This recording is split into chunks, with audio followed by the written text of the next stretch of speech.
Hey, seekers. Hi. Hi, guys. Jess here. Apologies again. Straight out the gate, I am yet another week late on the podcast. This time, my excuse is I went to Japan. I do promise that there is no additional travel in my foreseeable future. This summer was surprising, shockingly, a lot of travel, which I wasn't really expecting until it was time to go. And then everything was back to back to back to back. We had my aunt and uncle's house. Then they came back with me, and we showed them around. And then it was vernal, which was really cool to see everybody. But again, that took up some time. And then right from there, it was Japan like the next week. So it's been super busy. I thank you, and I appreciate you for sticking with me on all of this. So before we launch into the podcast this week, just a little bit of background information on why this is the subject matter that is going to be coming up. So I've been going to Japan on and off roughly as much as I possibly can, of course, but in general, once every year, missing a year or two here or there, since around 2004, 2005. And it's been really interesting seeing how it's changed since then. And that does tie into the subject matter of today, which is going to be Japanese toilets. It's going to be Japanese toilets. I was trying to come up with like things in Japan I like, but that's kind of kooky and a little bit different. And I was like, oh, Japanese toilets, because they're the best. I just posted an Instagram story about how much I missed them just that day. And then I was like, no, it doesn't really match with the theme of this podcast. It's weird. I guess it's not even weird. It's just, it is, it's weird to talk about toilets, I guess, but toilets themselves are not inherently weird. So I was going to ditch it.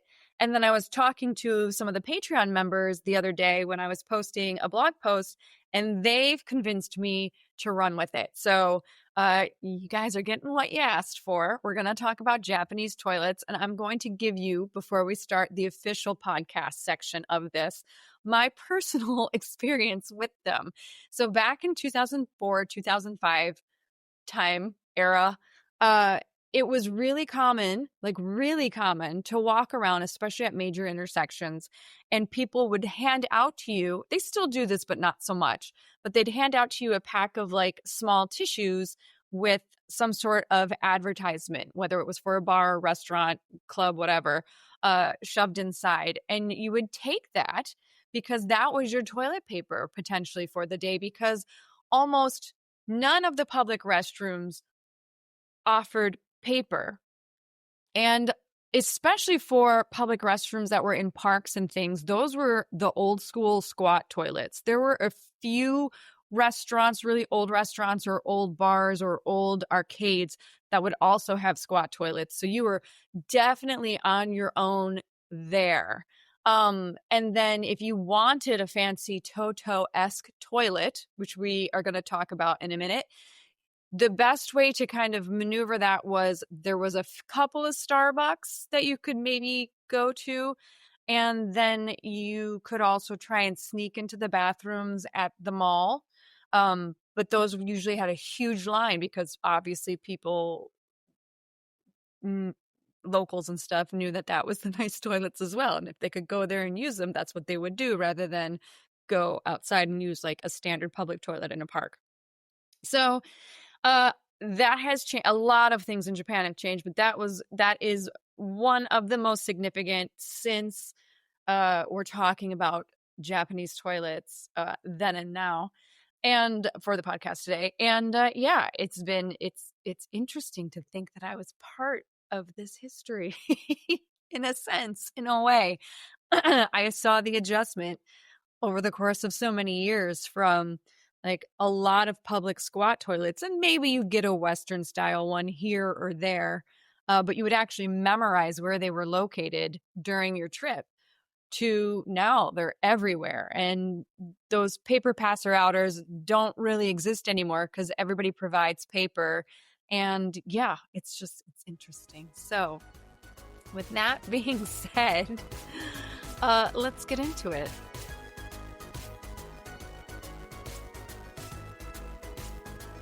here's the thing. I consider myself pretty decent at pronouncing some basic Japanese words and kind of being able to sound them out. But there's some phrases and words in here that I've never seen before. I've looked them up on the internet and I think I've got them correct. But if I butcher them, I'm sorry. I will try my best, however. So with that being said, when I think of Japan, I picture neon skylines, temples, sushi, Godzilla, ramen, and amazing toilets. I love those futuristic butt washing bidets, play me some music, and heat the seat types of Japanese toilets. I love them. In my opinion, the Japanese toilet can be considered a symbol of the country's everyday innovation, but the story behind it may be way stranger than you might expect. It is a tale of agriculture, a little humility, a little shyness, earthquakes, technology, and even international cultural misunderstandings. And while toilets might not sound like a serious subject, the history is actually full of surprises, which I think makes it a good subject to talk about on this show. So today, I'm tracing the weird, wonderful journey that turned Japan into the world capital of high-tech toilets. So before Japan became famous for electronic toilets, its relationship with human waste was way more down to earth. For centuries, waste wasn't just disposed of, it was recycled. Night soil, as it was called, was collected from homes and sold to farmers as fertilizer. This was a widespread and vital practice well within all the way to the mid-20th century, with Japan relying on it to keep rice production sustainable. Archaeological finds show that even in the Jomon period, people were already using pits for waste, and then by the Yayoi period, there were rudimentary drainage systems. During the Nara period in the 8th century, palace complexes sometimes had latrines built directly over diverted streams. And then by the Edo period, most common homes had simple wooden cabins with squat toilets, of which I have had the squat toilet, my own personal experience with, and it did not end so well with me. Well, I'm not going to talk about it beyond that. While the use and recycling of human waste was definitely the right idea, sewer systems and their technology lagged a bit behind. It wasn't until the devastation of the 1923 Great Kanto earthquake, when disease outbreaks threatened Tokyo, that building proper sewers became a national priority. Some historians note that after the quake, infrastructure like toilets and drainage became part of Japan's identity as a modern state. After World War II, under U.S. occupation, Western-style flush toilets began to appear in more homes. By the 1970s, they had overtaken traditional squat toilets in sales, and Japan began to move from fertilizing rice fields with human waste to flushing it underground. And then, just a short skip and a jump later, Japan would fully embrace that change and propel it even further by creating the most amazing toilets of all time. So, let's start talking about the bidet, because the origins actually start far from Japan. They start in France. Now, the first bidets appeared in the late 1600s in French court culture. The word bidet itself literally means pony in French because the device was straddled like a little horse. Oh, how cute. By the 18th century, porcelain bidets were common in aristocratic homes, marketed as hygienic and discreet, although look up what they did at Versailles. Blah. Outside of Europe, however, they carried baggage. Bidets were linked with sexual hygiene and even contraception. In the US, that is exactly why they never caught on. Under the Comstock laws of 1873, distributing anything related to birth control was considered obscene. And because bidets were often associated with post-coital washing, whether or not they actually worked to prevent pregnancy didn't seem to be really looked at or an issue, the stigma stuck. American advertising then sealed the deal. Toilet paper companies like Scott and Charmin doubled down, pitching their product as the modern, clean American solution, while bidets were cast off as something foreign, European, and frankly, a little immoral. So where Europe embraced water, the US built an entire national identity around toilet paper. Now, Japan managed to take that European invention, reinvent it, and made it awesome and mainstream. And in my personal opinion, the US missed out. So back to Toto and how they got themselves involved in taking care of people's derrieres. Founded in 1917 as Toyo Toki, Toto/Toyo, began as a porcelain manufacturer. By the late 1970s, they were experimenting with the imported bidet seats. In 1980, they launched the Washlet G. It wasn't just a seat, it was a piece of tech. Rear cleansing spray, temperature control, a heated seat, one of my favorite things about it. I love a good heated seat. Even a dryer. Those are okay. It was marketed with the slogan, "We clean butts." Very bold, very to the point. The design process itself was infamous. To ensure anatomical precision and calibrate the perfect nozzle placement, Toto's engineers went all in and embarked on intense R&D. They famously surveyed over 300 employees, asking them to mark the optimal location for a spray while seated.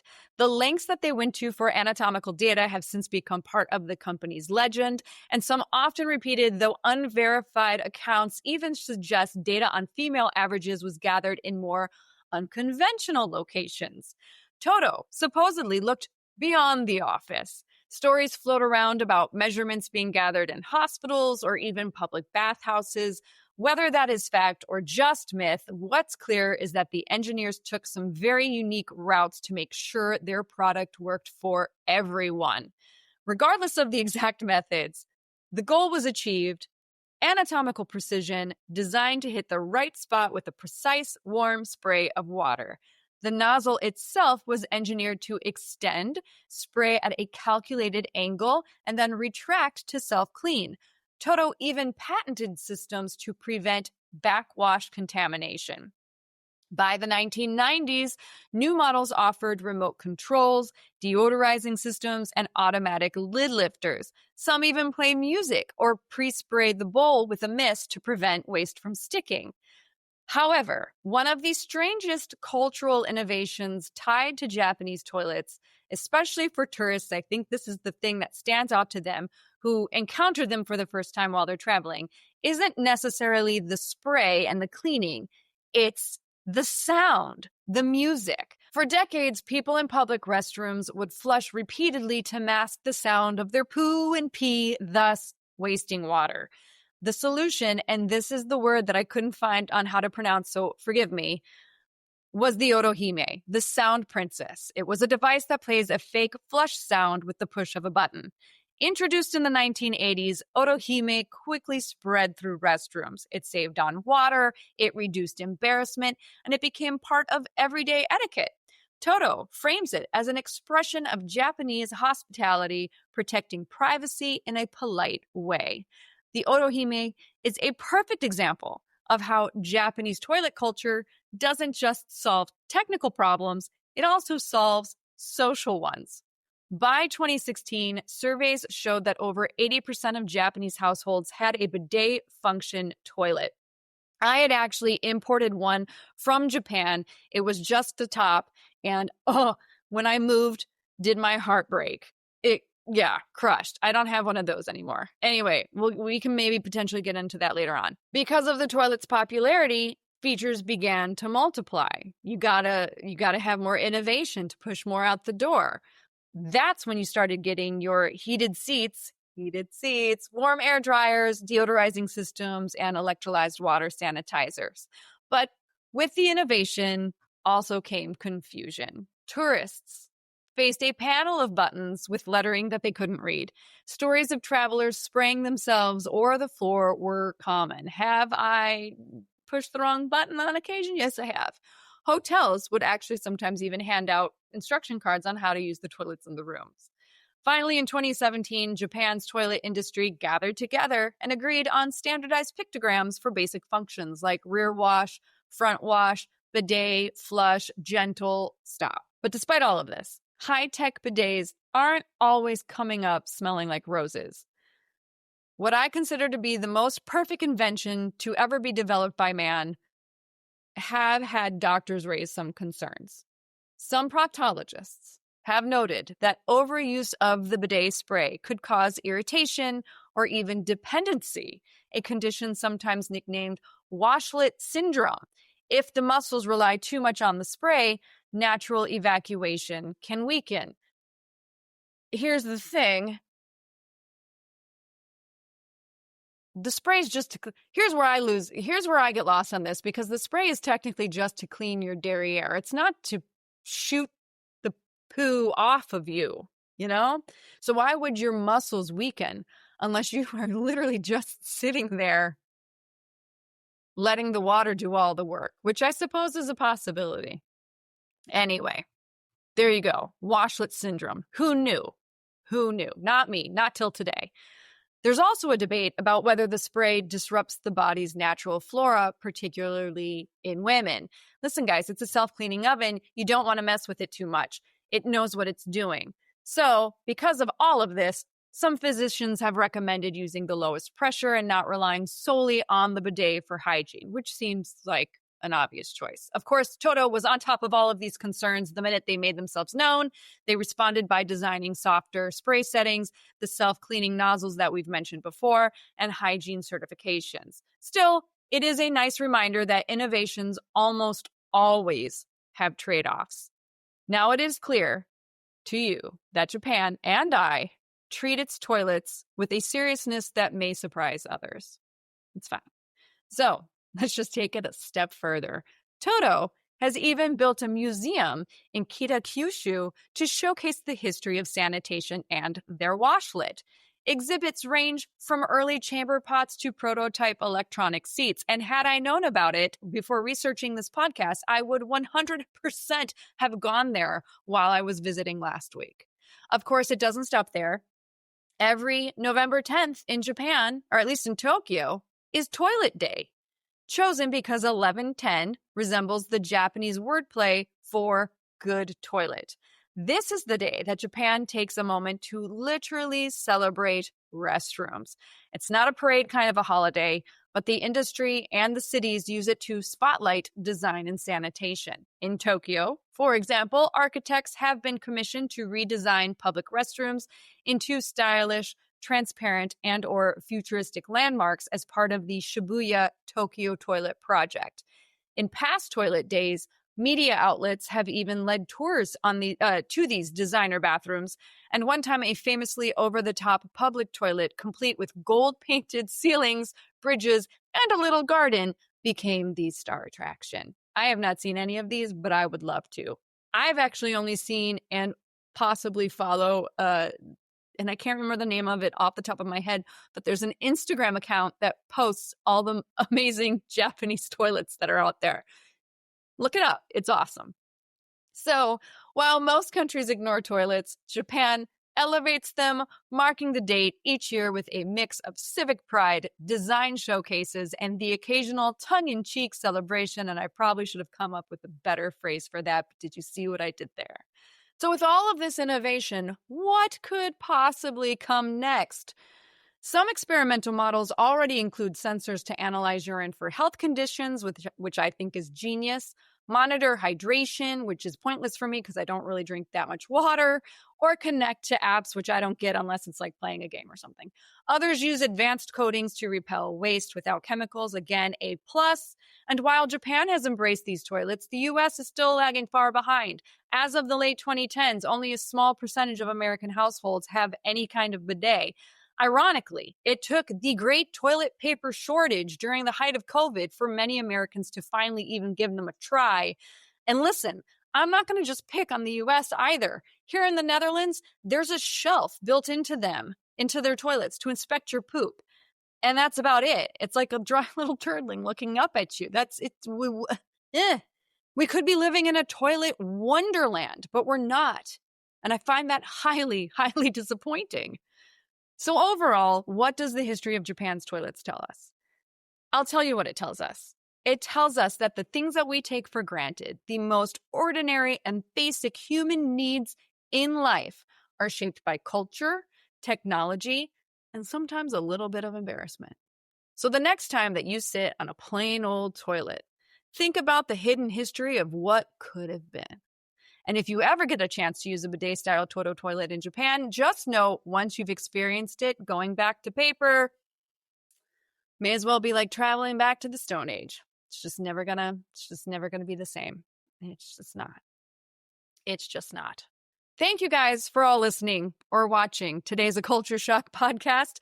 New episodes go live every Tuesday. If you are interested in supporting the show as well as having access to extra show goodies that I make, including early access and ad-free episodes, feel free to join us over on my Patreon page at patreon.com/A Culture Shock podcast. Speaking of which, special shout out to our latest members, fellow seekers Ricky and Pyro Mickey. They both rhyme. Didn't expect that. Also, Ricky, I think I might have given you a shout out last time, but you know what? Choose a charm. Choose a charm.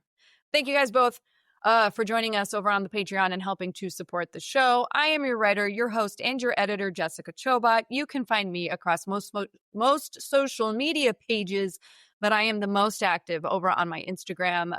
My official and only handle there is at Jessica_Chobot. Beware of all the bots, you guys. There's lots of frauds happening with my name in particular for some reason.